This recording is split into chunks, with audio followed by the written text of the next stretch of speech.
When you first open Microsoft Publisher, you're presented with a number of different options for you to set up your document as. As you can see here in the top left, we've got blank A4 portrait and blank A4 landscape, which are your typical page sizes.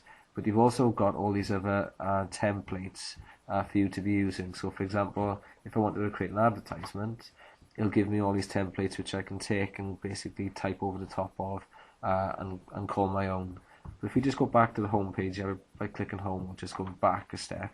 There's also the option for you to set up your own blank page sizes. And in here, other than A4 landscape and A4 portrait, you've also got A5, which is half the size of that, and A3, which is double the size of A4. But you've also got all these templates, which were on the previous screen, in folders at the bottom. So in this case, I want to show you how to make a booklet. And when you click on booklets, it tells you what sizes they are there. And I want to do a half A4 booklet, which is basically A5 pages. And if I just double click on that, or press create, it'll ask me how many pages I want to have in there. So it's basically saying it's going to put the pages in groups of 4. And if I just press yes to see what that looks like, you can see then that I've got my front page, number 1, my back page, number 4, and then my 2 inner pages for the document which I'm going to create.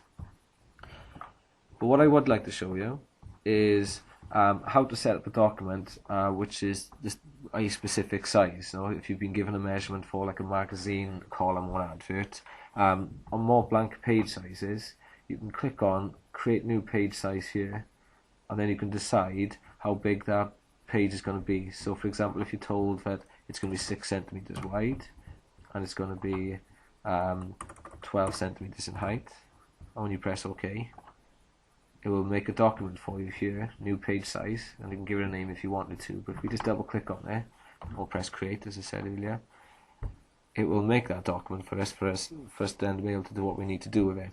Now once you've got your document ready, basically the page size, the paper size, there's a number of things you can do then to get it going before you actually put anything on there.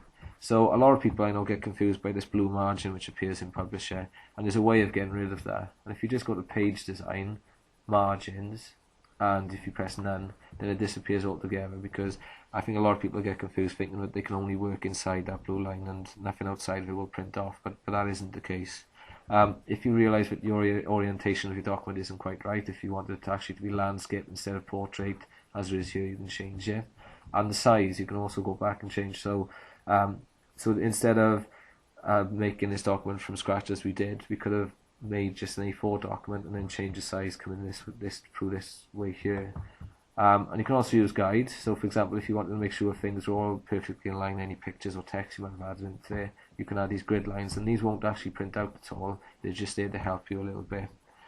And if you wanted to add another page, because you've got only just one here, if you just go to insert and page, and you can either insert a blank page or a duplicate page. And basically a duplicate page is whatever's on page number 1. If you've added some word art, some text and pictures, then that will also be on the duplicate page you press, which will appear the second page, that is.